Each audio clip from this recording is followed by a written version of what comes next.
Voilà, je voulais vous montrer un petit exemple pour pouvoir jouer, choruser. Par exemple, en partant de mi mineur, vous pouvez penser le relatif majeur, sol.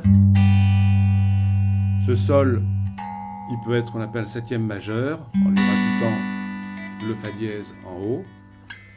Et si vous mettez une seconde dans cet accord, vous lui rajoutez un la.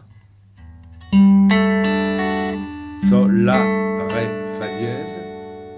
Et que vous mettez le mi en bas, ça vous donne cet accord qui sonne quand même, qui est agréable à entendre.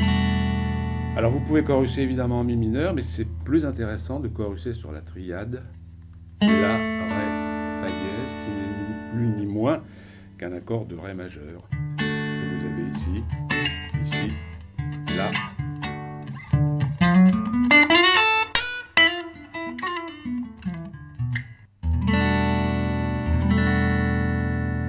Voilà, qui peut se décliner aussi.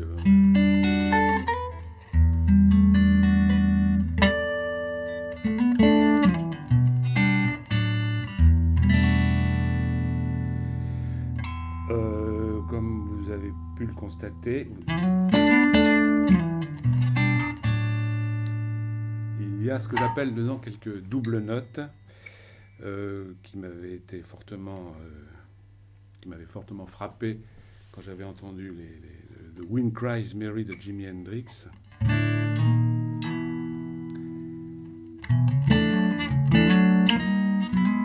voilà, c'est quelque chose qui ressemble à ça. Et c'est, comme on dit, truffé de doubles notes, genre... entre autres.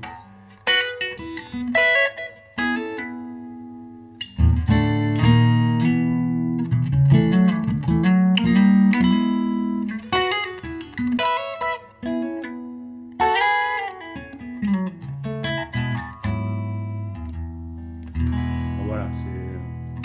Alors, ce que j'appelle les doubles notes, c'est toujours ce mouvement là, par exemple, l'accord de mi et si et mi en l'occurrence, on fait ce mouvement.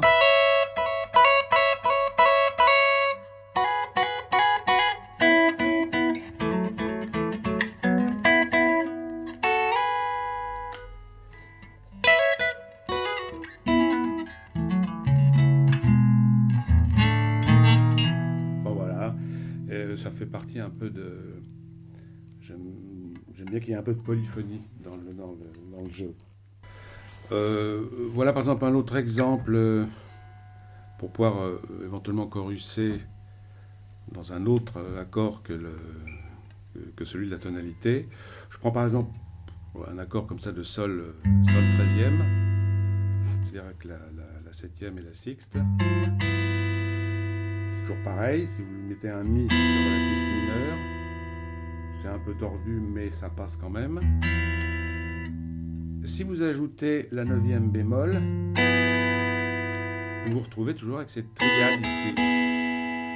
Mi, si, sol dièse. Mi, il y a toujours cette relation de relatif majeur, mineur. Alors, vous êtes dans cette tonalité de sol 13, 9e bémol. Et en fait, on peut choruser en mi dessus, en respectant certaines notes de passage. Bon, c'est moins mon truc, mais enfin, évidemment, il faut quand même tenir compte un peu des gammes demi-ton, ton, demi-ton, puisqu'on a un enchaînement de quintes diminuées.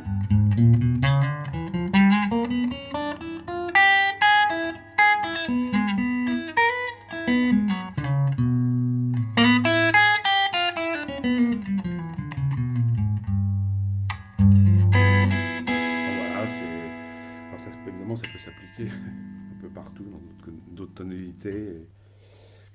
Enfin voilà, c'est un peu plus ardu, un peu plus jazz, on va dire. Donc, voilà, je voulais montrer ça parce que j'aime assez toujours avoir la possibilité de voir comment on peut choruser un peu ailleurs que toujours dans l'accord tonal. Voilà, je précise que effectivement, faut pas non plus gamme en tant que telle, ça doit être un moyen, c'est pas une fin en soi. Il faut alterner, si on part de cette gamme, et on arrive sur le deuxième, ce qu'on appelle le deuxième renversement de Mi.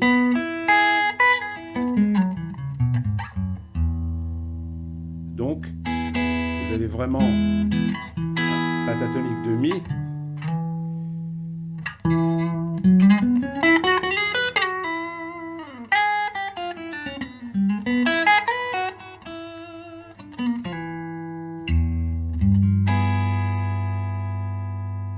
Voilà, c'est un peu... C'est rigolo, quoi. Je voulais vous montrer aussi un autre exemple de choses que j'essaye d'utiliser de temps en temps. C'est-à-dire des cordes à vide qui s'inscrivent pas dans une gamme, mais enfin dans des phrases. Donc ça concerne effectivement les tons mi, si mineur. Enfin, on est obligé d'avoir des cordes à vide. Enfin, ceci dit, ça pourrait se faire aussi avec un podastre. Enfin, là, c'est moins le propos. Par exemple, ce plan-là, comme on dit, il faut le penser ternaire.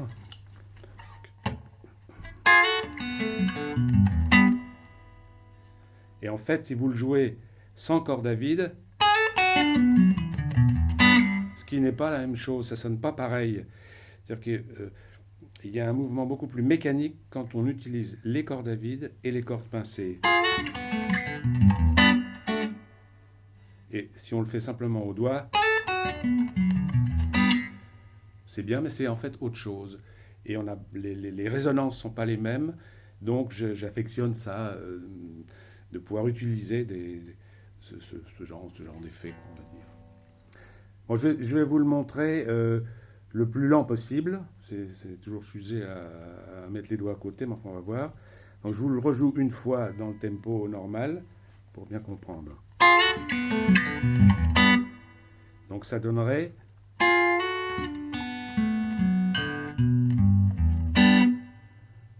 Plus lent, on va essayer.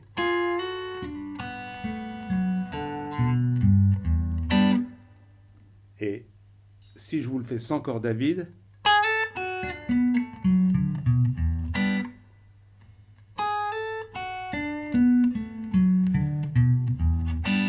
c'est autre chose, ça ne sonne pas de la même façon. C'est pour ça que c'est intéressant avec le système corde à vide et corde pincée. Je vous refais une dernière fois.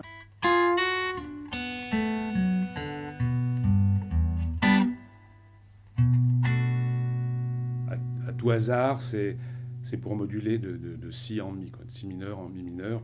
Mais ce si mineur, ça peut être le mi mineur, ça peut être le fameux sol, septième majeur 2 dont on a parlé tout à l'heure, qui nous renvoie à jouer en ré. Enfin bon, bref. En tout cas, voilà, je voulais vous montrer ça, c'est-à-dire d'utiliser corde à vide et corde pincée. Voilà, ça peut être pas mal. Tout à l'heure, je vous ai montré des accords, disons, un peu plus savants, entre guillemets, avec mais moi, ce que j'aime, surtout ce qui m'intéresse, c'est le toucher. J'ai une formation donc, rock blues, on va dire, donc plus à base de pentatonique. Donc, toujours avec cette note, cette tierce fameuse blues, là, il y a des passages de phrases. Enfin, le toucher est important. Et bon, je vais vous montrer quelques plans, comme on dit.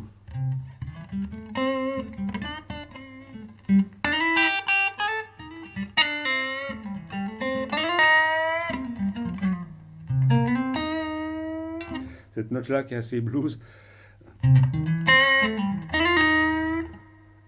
Le toucher sur cette note-là va être effectivement fondamental par rapport à l'expressivité de ce qu'on va interpréter, quoi. Ça peut se ponctuer avec des doubles notes.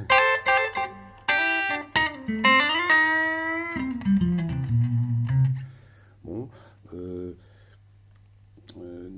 il y a aussi dans des doubles notes que j'utilise aussi assez souvent. Alors,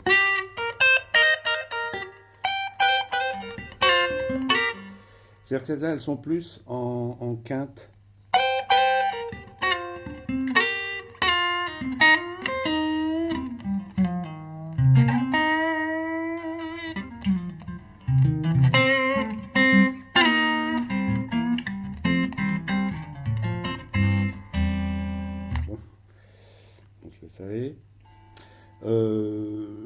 c'est important le toucher. Pour moi, c'est la chose primordiale que je perçois chez un guitariste. Avant, avant la technique, avant la rapidité, parce que c'est ce qui touche le toucher. C'est pour ça que ça porte bien son nom d'ailleurs.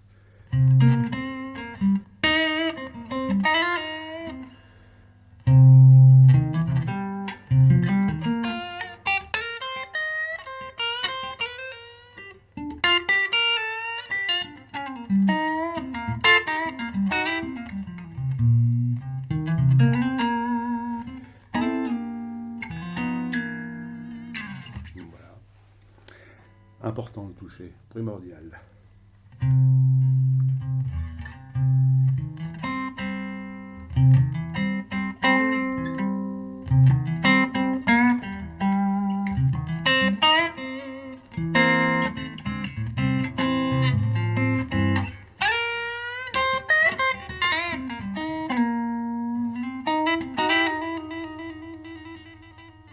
Voilà. Bon, bah, je vais essayer de jouer un petit peu de blues comme ça tout seul pour vous montrer un peu bon, le toucher, certaines choses dont on avait parlé. Donc voilà,